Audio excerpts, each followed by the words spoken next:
지금도 제가 주의가 굉장히 산만한 편입니다. 어릴 때 굉장히 제가 주의가 산만하다는 말을 그때는 초등학교가 아니라 국민학교였죠. 1학년, 2학년, 3학년, 4학년, 중학교, 고등학교 모든 담임 선생님들이 생활기록부에 이 학생은 주의가 산만함이라고 적을 정도로 김동호 목사님과는 굉장히 다르게 주의가 굉장히 산만했습니다. 여러분, 엉뚱하죠. 주의가 산만한 사람이 엉뚱합니다. 그래서 일반적으로 생각하지 못하는 것들을 생각하고, 그렇기 때문에 일반적인 사람들이 하지 못하는 기이한 일을 행합니다. 그죠? 왜냐면 집중하지 못하는데 한 가지 집중이 되면 정말 놀라운 일들이 일어나죠. 그 정도가 심한 분들을 우리는 의학용어로 ADHD라고 하죠. 그죠? 정말 많은 천재과들이, 저는 천재랑 둔재랑 백지 한 장 차이라고 생각하는데, 엉뚱하니까, 일단은 제가 천재라는 게 아니라 엉뚱하니까 일반적이지 못한 것들을 우리가 생각하고 할 수 있다는 거죠. 그래서 발명가인 아인슈타인, 그죠? 테슬라, 그리고 레오나르도 다빈치, 미술가, 존 F 케네디, 그리고 제 주위에도 굉장히 많은 CEO들이, 친구분들이 이 ADHD로부터 굉장히 고통을 받고 있는데, 엉뚱하니까 엉뚱한 큰 일들을 많이 합니다. 네. 가족들은 너무 고통을 당해서 천재가 아니라 둔재라고 하죠. 아니, 오히려 악재라고 합니다. 너무 많은 고통을 당해가 평범하지 않으니까. 근데 하나님께서는 그러한 연약한 자들을 쓰셔서 많은 큰 일들을 이루는 것들을 볼 수 있습니다. 오늘 본문을 보면 바울도 천국에 가면 물어보려고 그래요. 분명히 ADHD 같아요. 한 교회 하기도 힘든데, 다니면서 교회를 계속 개척해요. 신학도 노네요. 설교도 합니다. 가는 곳마다 감옥에 갇혀요. 문제를 일으킵니다. 100% ADHD가 맞다고 생각을 합니다. 여러분, 바울이 유럽에서 첫 번째로 세운 교회가 어디예요? 유럽에 나갔을 때 첫째로 세운 교회가 오늘 본문의 빌립보 교회입니다. 첫 번째로 변해진 사람이 누구죠? 자주장사 루디아죠. 거기서도 복음을 전하죠. 감옥에 갇힙니다. 신라랑 같이. 그때 하나님께서 기적을 베푸셔서 감옥에서 나오죠. 근데 감옥에 나가지 않고 그 간수장을 이렇게 복음을 전합니다.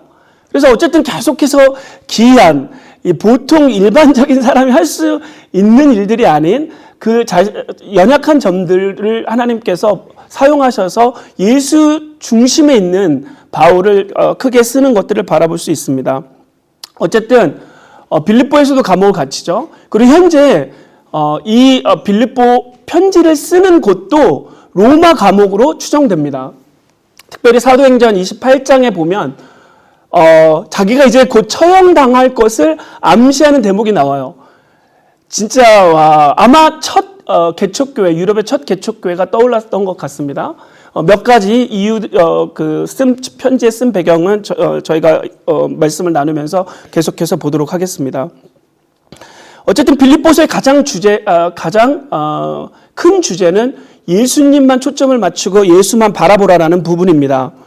많은 분들이 빌립보 교회가 바울한테, 감옥에 갇혀있는 바울한테 연보를 보냈다, 헌금을 보냈다, 그래서 감사해서 쓰는 편지다. 틀린 건 아닙니다. 그렇지만 오늘 빌립보서를 가만히 들여다보면 감사한 이전에, 감사를 통하는 중심에 예수님만 바라보라라는 그러한 중대한 메시지가 있습니다. 여러분, 한번 지도를 잠깐 보여주시겠습니까? 빌립보는 지금 보면 가운데, 약간 오른쪽 가운데가 빌립보죠. 왼쪽 마게도냐가 그리스입니다. 오른쪽 에베소서가, 아시아가 터키죠. 그 더 왼쪽으로는 이탈리아 이렇게 쭉 있죠. 정말 그리스와 터키의 중심 가운데 있습니다. 그리고 로마랑 가까워요. 그래서 대로가 또 놓여 있습니다. 마게도냐, 빌립보까지 로마로 향한, 그때 빌립보가 로마의 식민지였는데 해상도 바로 붙어 있죠. 그래서 육로, 해로, 또 금광도 있었습니다. 그 지역에. 그래가지고 정말 교역이 활발했고 물질도 좀 다른 도시보다 넉넉했고 다른 도시보다 교통이 좋다 보니까 정말 영향력을 많이 끼치는 그러한 도시였습니다. 네, 됐습니다. 감사합니다. 어쨌든 이런저런 이유로 굉장히 집중하기가 쉽지 않은, 왜냐하면 여러 가지 사건 사고가 일어나고 막 외부에서 사람들도 들어오고 뭐 그런 도시, 그죠? 일반적인 도시, 좀 큰 도시에 속하기 때문에 바울은 이러한 여러 가지 복잡한 상황, 특별히 그 외식하는, 율법에 빠지는, 율법을 가르치는 그러한 거짓 선지자들 때문에, 이단주의 사상 때문에, 그리고 분쟁을 일으키는, 그 나중에 4장에 보면 이렇게 순두계, 그죠? 유오디아 나오죠. 신디게, 교회 분열을 일으키는 부분도 나오죠. 그리고 또 고린도, 갈라디아 쪽에서부터 문제를 일으키는 집단이 소식을 계속 듣습니다. 거기다가 바울은 이제 죽는다 그러고, 그래서 굉장히 초점을 맞추기 어려운 예수 그리스도한테, 예수 그리스도께로 이렇게 신앙을 마음을 쏟기 힘든 상황에 있었을 때, 바울이 자기도 이제 굉장히 가장 심란한 상황, 언제 이제 처형당할지 모르는 그 상황에서 감사하다, 너네가 헌금을 줘서 감사한데 제발 예수께 집중하라 라는 거죠. 네, 그래서 오늘은 정말 바울이 모든 걸 내려놓고 세 단락으로 나눠보자면 3장 1절부터 21절까지 세 단락으로 나눠보자면 모든 것을 내려놓고 예수만 바라보자. 한 표대를 향해라. 그 표대가 예수 그리스도다. 그 예수 그리스도를 골로 정하고 우리가 그것만 바라보고 하늘만 바라보며 나아가자라는 그 내용인데 세 단락으로 나눠서 살펴보도록 하겠습니다. 첫 번째 단락입니다. 모든 것을 내려놓자. 3장 1절부터 9절 내용이죠. 그래서 예수 외에 세상의 모든 것은 내려놓고 예수 외에는 모든 것이 세상의 것이다 라고 정의를 하면서 기쁨 대신 예수 그리스도를 바라보자라는 내용이죠. 여러분, 제가 웨일즈 복음주의 신학 때 지금은 유니온이라고 이름을 바꿨습니다. 여기 총장이 마이클 리브스라고 한국에서도 지금 굉장히 많이 영향력을 끼치고 알려진 분이죠. 에세이를 쓸 때 심한 고생을 했습니다. 정말 심하게 고생했어요. 뭐 영어도 영어였죠. 그런데 에세이를 평생, 한국 에세이는 책을 많이 읽으면 A나 A 플러스를 받아요. 서머리를 잘하면, 서머라이즈를 잘하면, 정말 열심히 하면 A를 받습니다. 제가 볼 때 그 유니온, 웨일즈 복음주의 신학대학교에서 저만큼 열심히 공부해서 찾아보기 힘들 것 같아요. 여러분 안 믿으시겠지만, 진짜 공부 열심히 했습니다. 다른 사람들은 그래도 여름에 잠깐이라도 뭐 한국도 가고, 뭐 휴가도 가고 그러는데, 그 3, 4년 동안에 모든 여름을 도서관에서 에세이를 썼어요. 근데 에세이 쓰는 것마다 페일합니다.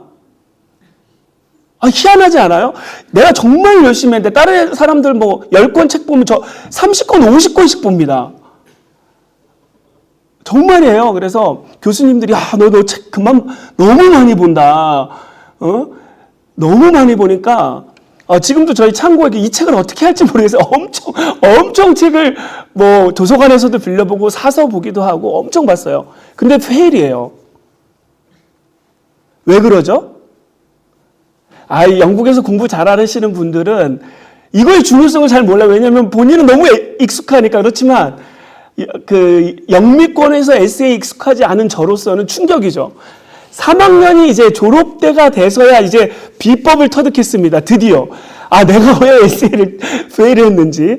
잠깐. 이거 너무 중요해요. 설교도 아마 이 에세이 쓰는 식으로 제가 설교를 준비한다면 여러분 귀에 쏙쏙, 왜냐면 이게 전 세계가 인정한 정말 그 효과적으로 논리적으로 쓰는 방법이기 때문에 제가 이렇게 설교를 준비하면 정말 설교를 여러분들이 은혜를 받을 만큼 이해가 잘 갈 만큼 이렇게 준비를 할 텐데 너무 어려워요. 지금도 어렵습니다. 저는 몸에 배이지 않았기 때문에 에세이를 쓰면 금방 삼천포로 빠집니다. 책을 많이 읽을수록 하고 싶은 말이, 제가 하고 싶은 말이 너무 많이 나요. 에세이 질문, 교수님이 준 그 질문에 답을 해야 되는데 책을 많이 읽으면 읽을수록 제가 삼천포로 많이 빠집니다. 에세이 몇 가지 요소가 있는데 정말 중요한 거, 그죠? 비블리오그래피라고 하죠. 인용했으면 인용한 그 책을, 저자를 써야 되는데 그걸 빠뜨리면 여러분 페일이 아니라 퇴학이에요, 퇴학. 영국에서는 퇴학입니다. 바로 퇴학이에요. 뭐 봐주지 않습니다. 뭐 몇 프로 약간, 뭐 몇 프로는 아주 약간은 뭐 실수로 그럴 수 있지라고 하지만 어쨌든 제 주변에 요즘도 이렇게 정말 열심히 공부했지만 뜻하지 않게 학교를 그만둬야 되면서, 왜냐면 특히 한국 분들이 있는데 우리는 익숙치 않으니까, 그잖아요. 띠이라고 하죠. 영어로는 띠임. 한국말로는 주제, 뭐 초점, 요지. 왜 이렇게 여러 말이 있는지 모르겠어요. 어쨌든 요지라고 하죠. 요지. 요지 있잖아요. 끝이 뾰족한 요지, 날카로운 송곳 같은. 그게 없으면 페일이에요. 그게 없겠어요. 그래도 우리도 다 고등교육 받았는데.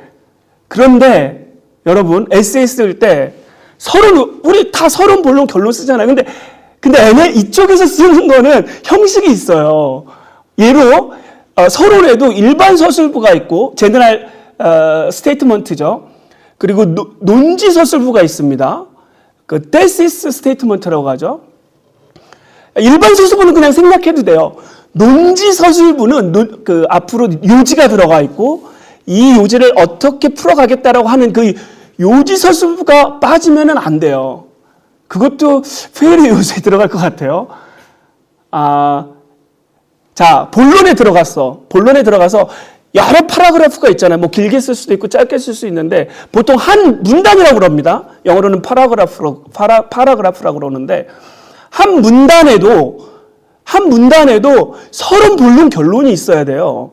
그러니까 뭐 예를 들어서 한 문단이 있는데 그 문단 안에 문장이 있잖아요. 마침표, 센텐스라고 하죠. 한 5개 센텐스가 있다고 쳐봐요.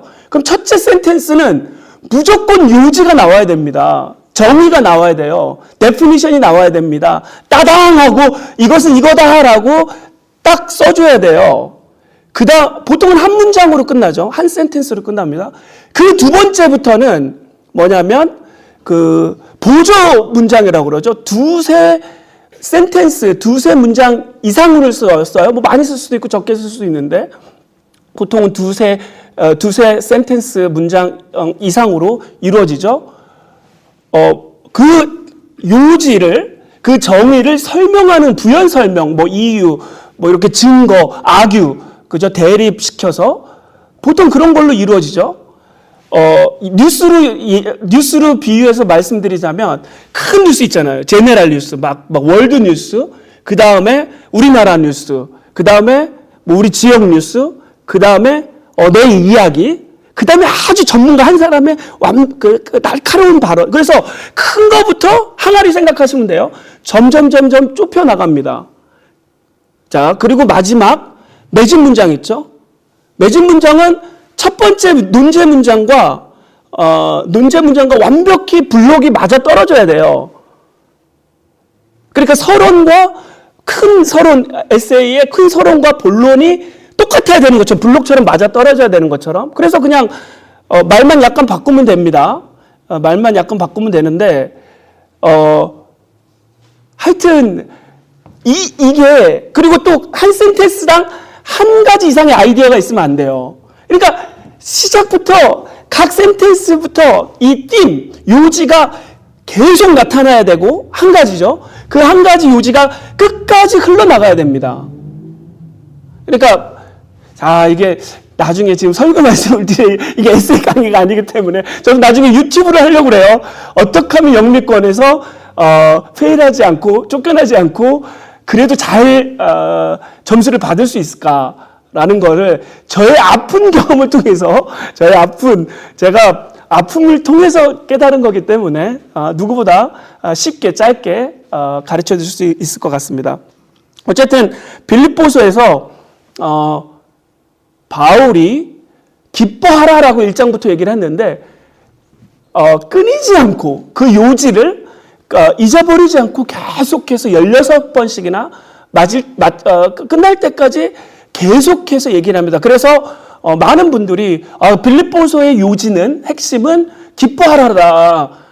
슬픔이 많은 성도들이여 우리 기쁨을 얻기 위해서는 빌립보서를 보십시오. 뭐 틀린 말이 아니죠. 근데 세상 기쁨입니까?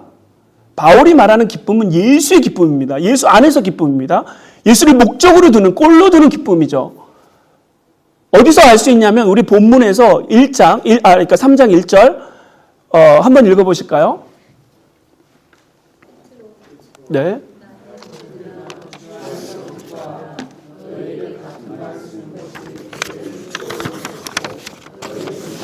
예. 기뻐하라라고 하죠. 1장에서도 계속 기뻐하라라고 합니다. 근데 이게 진짜 세상적인 기뻐하는 거면, 그죠? 세상적으로만, 나 혼자 최면, 아니면 메디테이션, 이렇게 묵상을 통해서 기뻐하는 거면 계속 끝까지 기뻐하라라는 말을 썼을 거예요. 계속 썼어요. 기뻐하라는 말 16번, 기뻐하라라는 내용이 16번이나 반복이 됩니다. 에세이를 썼으면 잘 썼을 것 같아요. 그런데 2절부터 갑자기 개가 나옵니다. 욕이 나오고, 막 배설물이 나오고, 막 눈물이 나오고, 엄청난, 기쁨이랑 반대되는 과격한 말을 씁니다.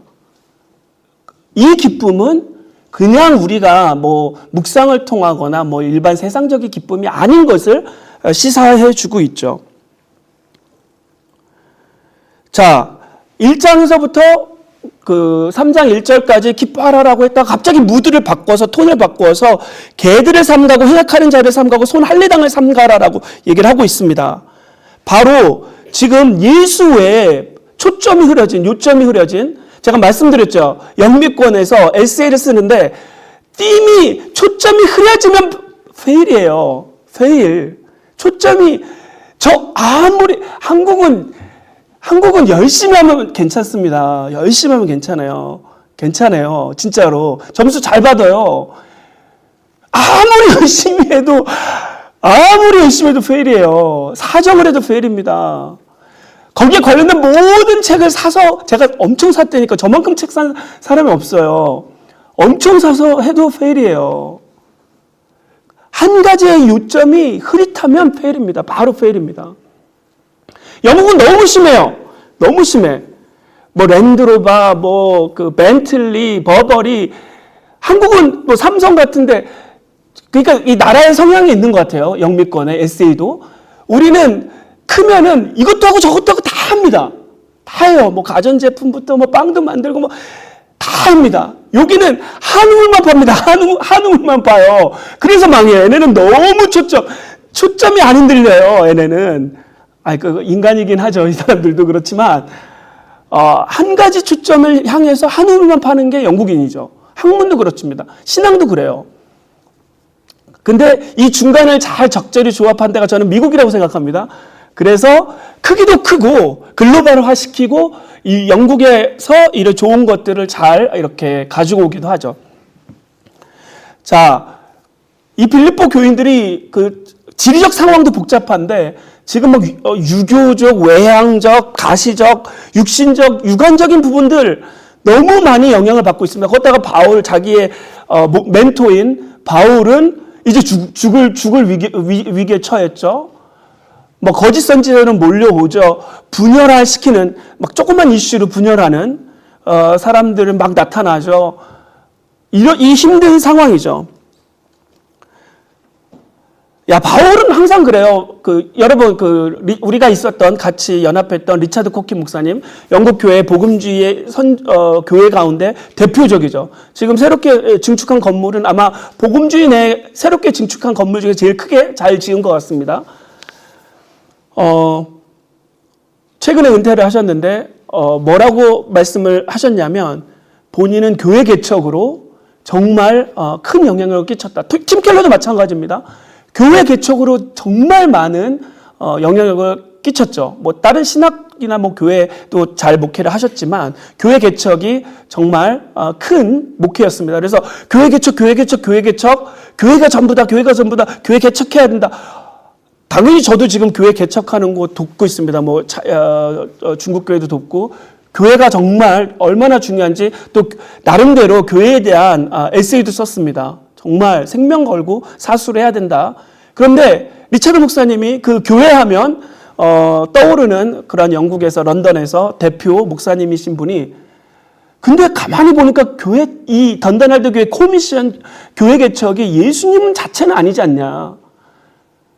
코미션 교회 개척이 말씀 자체는 아니지 않냐. 내가 말씀보다 예수보다 너무 멀리 조금 떨어져 있지 않나 라고 얘기를 했어요. 성경은 정말 중요합니다. 근데 예수님 본질 자체일까요? 말씀 자체일까요?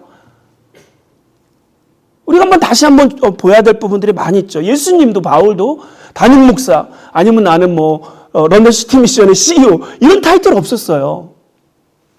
머리들 곳도 없었죠. 예수님은 교회 건물은커녕 성도들도 한 명도 없이 다 도망갔었죠. 자, 칼빈의 3절에 예수 그리스도를 바울도 그렇고, 지금 첫 번째 단락에 칼빈도 그렇고, 특히 3절에 육신을 신뢰하지 아니하는 구절을 놓고 뭐라고 얘기를 했냐면, 특히 칼빈도 everything that is outside of Christ는 육체를 신뢰하는 거다. 다 세상적인 거다. everything. 그게 가족이 될 수도 있죠. 물질이 될 수 있습니다. 건강이 될 수도 있어요. 그런데 뭐라고 얘기를 했냐면, 바울과 마찬가지로 모든 것이 배설물이라고 바울이 얘기한 것처럼 8절에 칼빈도 everything that is outside of Christ is 세상적인 거다 라고 정의를 아주 신랄하고 날카롭게 내렸습니다. 자, 그리고 9절 이신칭에 대해서 언급을 했죠. 여기에 지금 8절, 9절 하나님, 예수님, 성령님 출동해서 아주 심각하게 무게를 둬서 얘기를 하고 있습니다. 자, 로마서 3장에 나오는 부분과 같죠. 행위는 구원의 조건이 아니라 구원에 대한 감사의 결과요 열매다. 그죠? 정말 많은 교회가 또 선교단체가 말을 잘하고 행위를 잘하는 사람 뽑습니다. 저도 좋아합니다. 여러분도 좋아하고, 누가 저희한테 말 잘못하고 행위 잘못하는 사람 좋아합니까? 근데 철저하게 바울은 뭐라고 그러냐면, 교회가 그렇게 봐서는 안 된다는 거예요. 교회의 중심은 예수다, 말씀이다 라는 겁니다. 복음이다 라는 거죠.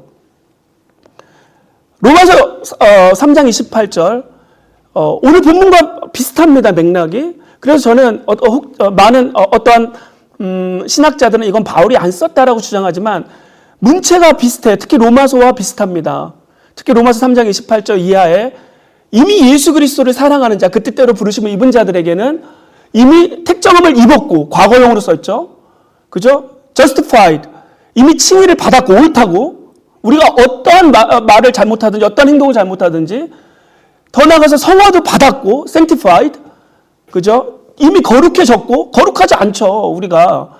정말 문제가 많습니다, 말과 행위에. 마음에, 영적으로. 근데 더 나아가서 성화까지 됐다고 하죠. glorified. 다 과거형으로 썼죠. 자, 어쨌든 이 단락은 우리가 유혹될 게 너무 많습니다. 초점을 잃을 게 너무 많아요. 살아가면서도 너무 많고, 교회 안에서 너무 많고, 누가 한마디 하면은 우리는 교회 본질 필요 없습니다. 저도 지금 최근에 한 큰 행사를 앞두고 이렇게 아주 아무것도 아닌 한마디, 요즘은 갈수록 저도 말에 상처를 쉽게 받는 것 같아요. 그래서 큰일이 있어요. 그 영국 사람들은 좀 저희보다 훨씬 나았습니다. 아무리 제가 감정을 건드려도, 그 리차드 목사님이라 하더라도, 아무리 큰 교회 담임 목사님이라 하더라도, 자기가 목적하는 바가 아무리 적다 하더라도 그것을 위해서 감정을 숨깁니다. 그 목적이 이루어지기 전까지 감정을 드러내지 않습니다. 그 목적, 애쓰 쓰는 것처럼 계속해서 그것만 보먹고 가죠. 그럼 우리는 어떻죠? 저도 그럽니다. 저도 한국 사람이라. 필요 없어요. 뭐 필요 없습니다. 누가 감정 상하고 나랑 뭐 이렇게 조금 아니다 싶으면 어떠한 대의든 어떠한 뭐 교회가 성장하고 뭐 복음이 필요 없습니다. 다 필요 없어요. 죽자 사자 저기죠. 그 사람이 죽던 제가 포기를 하던 내가 이기던 여러분 내가 이겨도 승리가 승리입니까? 내가 져도 지는 거죠. 초점이 예수 그리스도가 아닌데. 그래서 어쨌든 오늘 본문 단락은 모든 것을 배설물로 여기고 예수 그리스도만 초점을 맞추라는 첫 번째 단락입니다. 두 번째 단락.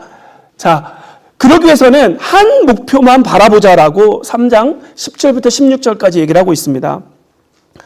자, 바울도 온전치 않지만 나도 온전치 않지만 정말 온전한 예수 그리스도 한 띠만 바라보자. 한 요소, 한 초점, 한 핵심만 바라보자라고 얘기를 한 것입니다. 최고의 설교자, 당대 최고 존경받는 최고의 신학자, 최고의 개척자, 그죠? 그 바울이 12절 나도 온전치 않음을 얘기를 하죠. 쉽게 말해서는 뭐라고 우리들한테 알려주고 있냐면 만약 너가 완벽하다면 진짜 네가 그렇게 잘났어? 그렇게 완벽해? 그렇다면 너가 완벽하다면 네가 완벽하지 않은 것을 깨달을 것이야. 진짜 네가 정말 똑똑하다면 네가 똑똑하지 않다는 걸, 네가 정말 연약하다는 것을 깨달을 거야 라고 얘기를 하는 거죠. 영어로도 너무 멋진 13절 너무 멋진 말을 합니다. I press on to make it my own because Christ Jesus has made me his own. 나는 그것을 내 것으로 예수죠. 그것은 내 것으로 삼으려 달려갑니다. 이는 예수가 나를 자기 것으로 만들었기 때문입니다. 너무 멋진 표현입니다. 한국말에서는 붙잡혔다라는 말을 쓰는데 원어를 보면 이 붙잡혔다라는 단어가 정복당했다, 부서졌다, 완벽하게 사로잡혔다라는 거죠. 바울의 일생에 바울의 전 신앙이 바울의 모든 포커스들이 감옥에 있어도 비난을 당해도 힘들어도 그리고 자기가 개척한 교회가 정말 막 여러 가지 문제에 휩싸여도 오직 예수에 사로잡혔다라는 뜻입니다. 자, 14절의 그 표대는 그리스어로 스코포스예요. 한국말로도 스코프라는 말이 있죠. 동일한 의미입니다. 한 목표를 정하는 거죠. 골대를 얘기하는 거예요. 최종점을 얘기하는 겁니다. 구원의 완성도 의미를 하죠. 바울의 인생의 영적 마라톤과 같이 정말 순탄치 않았습니다. 가는 곳마다 박해를 받고 맞고 감옥에 여러 군데서 갇히고 정말 순탄치 않은 어려운 마라톤을 경주하면서 그가 지금도 마라톤을 마지막이죠. 마지막 레이스죠. 마지막 레이스를 달릴 수 있었던 것은 골대만을 향하여서 자기가 한 표대만 예수 그리스도만을 향하여서 이렇게 나갈 수 있었기 때문에 가능하다라는 거죠. 마라톤 선수들 중대 거의 다 포기 안 하고 싶은 사람이 없을 겁니다. 왜냐하면 너무 기니까, 너무 힘드니까.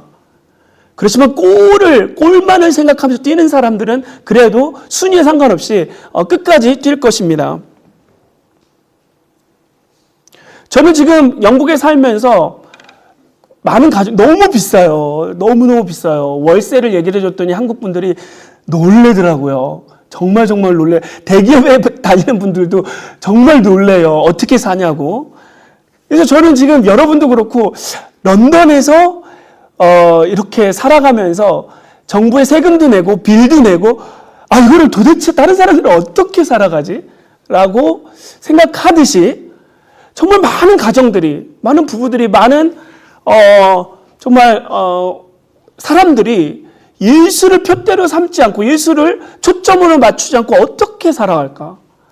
이 험난한 정말 우리의 초점을 흐릿게 건강만 하더라도 너무 많잖아요. 뭐 감기에 눈빛 뭐 너무 많아요. 너무 정말 여러 가지 병들이 우리가 뭐 암부터 시작해서 많이 취약한데 도대체 예수를 초점으로 안 맞추고 어떻게 살아갈까? 그리고 그 가족 심지어는 내가 가장 사랑하는 가족도 툭 내뱉는 한마디에 제 멘탈이 붕괴됩니다.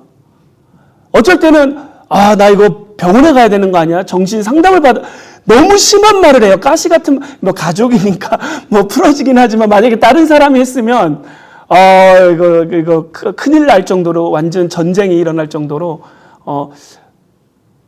우리가 이렇게 상처를 주고받고 할 수 있는 너무 많잖아요. 뭐 한두 건이 아닌데 도대체 어떻게 살아가지? 도대체 어떻게 살아가지라는 생각이 많은데 정말 오직 예수, 초점을 예수한테 맞추지 않고 우리가 살아간다면 정말 미저리한, 정말 힘든 삶을 정말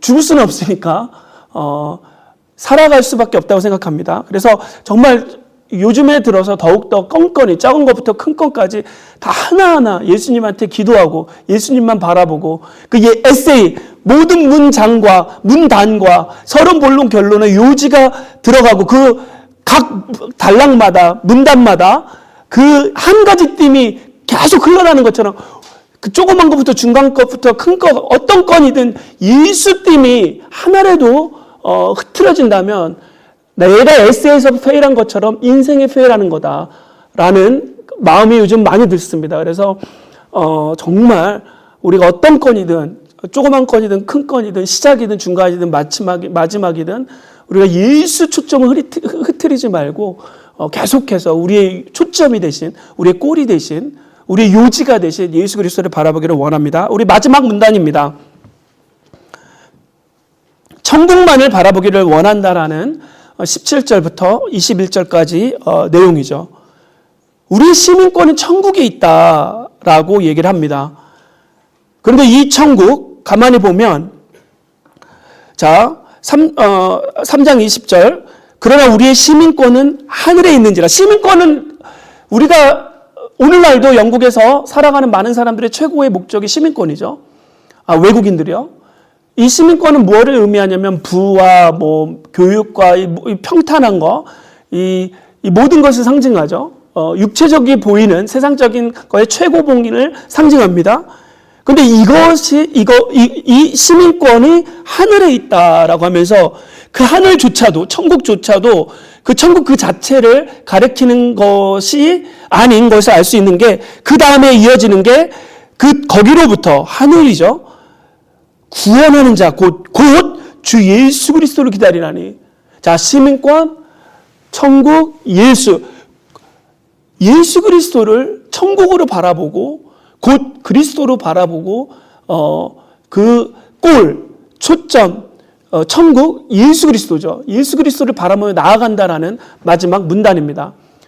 제가 그 웨일즈 복음주의 신학교 유니온에서 공부할 때 그 총장님이 그 수업 시간 때 천국에 대해서 저희가 공부를 했었는데 천국은 어떻게 생각하냐라고 얘기를 했어요. 많은 사람들이 뭐 금, 은, 에메랄드 여러 가지 보화들이 있고 아픔이 없고 뭐 이 땅 생각할 수 있는 모든 것들이 다 얘기하죠. 근데 깜짝 놀랄 만한 말씀을 하셨어요. 나는 그 천국을 예수 그리스도 자체로 생각한다 라고 얘기했어요. 저는 동의합니다. 그런데 보화도 있을 것 같아요. 왜냐하면 예수 그리스도께서 보화를 창조하신 분이기 때문에 뭐 보화도 있을 것 같아요. 뭐 감은 알겠죠. 감은 알겠는데 분명히 바울도 그렇게 생각했던 것 같습니다.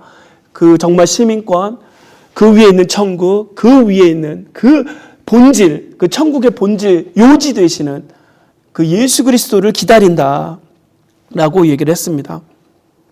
자, 그러면서 눈물을 흘리면서 또 얘기를 합니다. 방금 전에는 개라는 욕을 쓰면서 그 육체를 추구하는 자, 세상을 추구하는 자, 이단적인 예수 말고 이 초점을 흐리는 자들을, 그걸 특히 가르치는 자들, 분열을 일으키는 자들, 그죠? 형식적인 자들, 율법적인 자들을 개라고 표현을 했어요.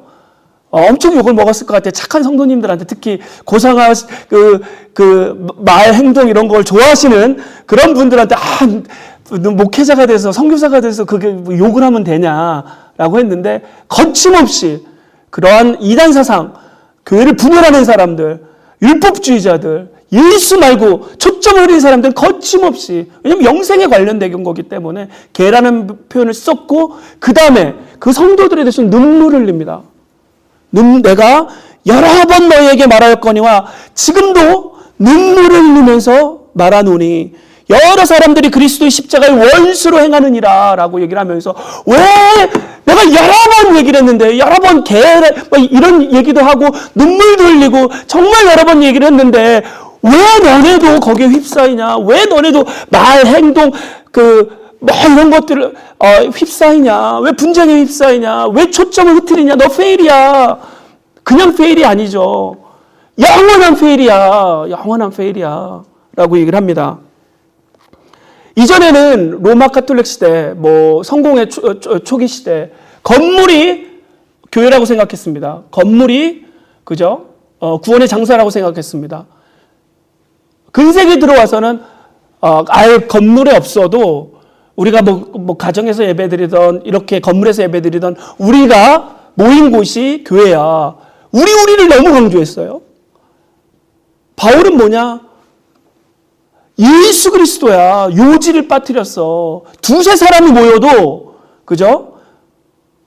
바울, 제가 볼 때 제대로 예배 못 드렸을 것 같아요, 항상. 저처럼 좀 바울 자신을 보면서 위로를 좀 받고, 정말 저도, 런던시티 미션에, 나 여기 한 군데서 예배 드리고 싶어. 맞죠. 많이 드려야 되는데. 어쨌든, 옳다, 그러다 이게 아니라, 요지를 빠뜨려서는 안 된다는 거죠, 요지를. 건물이 있던, 건물이 없던, 그게 소수던, 많은 사람이 있던, 이게, 우리보다 더 중요한 게 예수 그리스도가 중앙에 있어야 된다. 초점이 있어야 된다. 요지가 돼야 된다라는 거죠.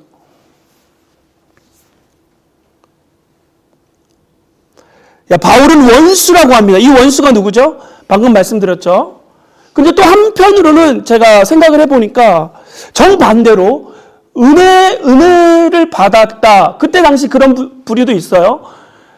은혜를 받았으니까 다 율법적으로 마음대로 행해도 된다. 도덕적으로 마음대로 행해도 된다. 왜냐면 용서하실 거니까. 나는 용서함을 받았다. 마음대로 행합니다. 그거는 원수로 행하는 게 아닐까요? 정말 예수 그리스도를 초점으로 맞춘 사람은 그렇게 행동할까요? 맞는 말이에요. 저희 애들도 툭하면 이 말을 써요. 우리 예수님이 돌아가셔서 우리는 나음을 얻었고 예수님이 고난을 당함으로 우리가 즐거움을 누려야 되지 않겠어요? 들은 거는 많아요, 어릴 때부터. 근데 정말 예수 그리스도를 초점으로 둔 사람은 그거를 악용해서 그렇게 안 한다는 거죠. 그죠? 우리가 죄를 범할 수 있지만 그 중심에 그거를 정당화시키지 않는다는 거죠.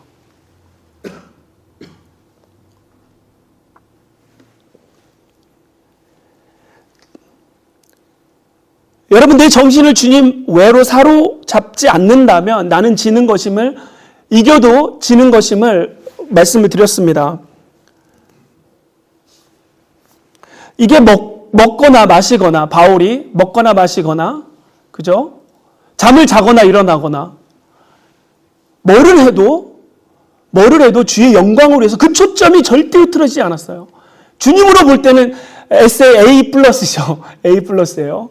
뭐를 해도 그 한 가지 초점, 예수 그리스도가 절대 흐트러지지 않아요. 뭐를 해도 감옥에 갇혀도 영광을 받아도 먹어도 마셔도 일어나도 자도 맞아도 설교를 해도 설교를 못해도 오직 예수 초점이 흐트러지지 않았습니다. 술 문제 요즘 많이 대두가 되죠. 왜냐하면 와인을 즐기는 한국 사람이 너무 많이 늘어났기 때문에 마셔야 될까 안 마셔야 될까요?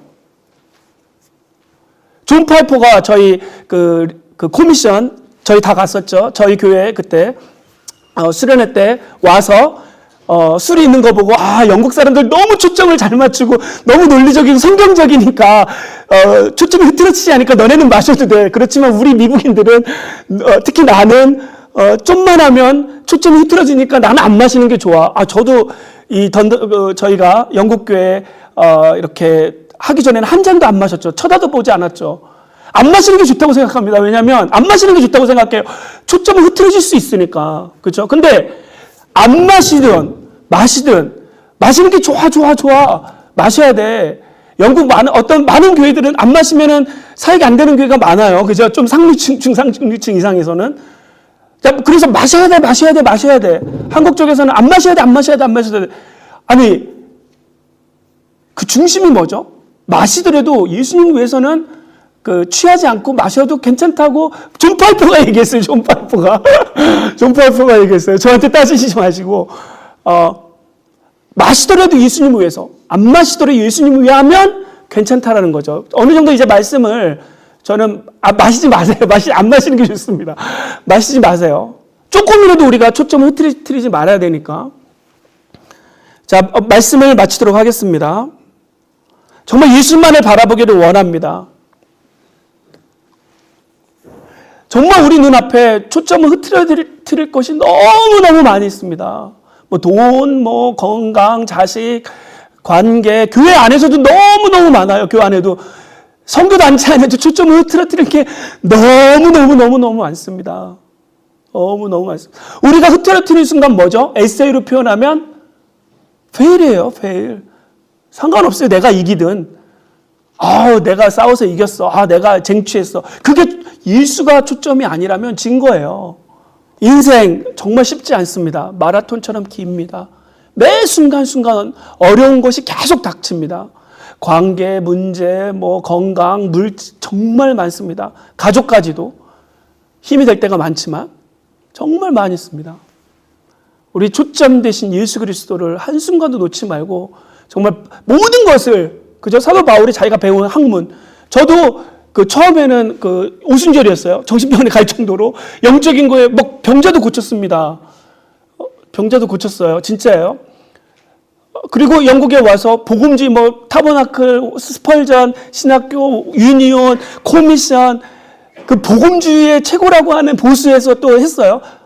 그 다음에는 지금 선교의 대표라고 하는 런던시티 미션에서 하는데 바울처럼 이런 고백을 하고 싶어요. 모든 게 예수 자체는 아니잖아요. 예수 자체는 아닙니다. 바울도 예수를 위해서 배운 학문 여러 가지 많지만 모든 것을 배설물로 여겼다 그랬어요. 칼빈도 마찬가지죠. 예수 외에 모든 게 세상적인 거라고 정의를 내렸어요. 그게 예수를 위한 거라 하더라도 예수 자체는 아니잖아요. 당연히 우리가 예수를 초점으로 맞춘다면, 중심에 둔다면 다른 것들도 잘 활용하면 좋죠. 모든 것들을 다스리라고 그랬으니까 우리가. 그렇지만 다스려짐을 당한다면, 초점이 흐려치해진다면 안 되는 거죠. 인생의 마라톤 죽을 만큼 힘듭니다. 우리가 초점을 흐트리지 말고 끝까지 예수님께서 우리를 구원해 주실 때까지, 마지막까지 같이 경주하는 저희들이 되기를 바랍니다.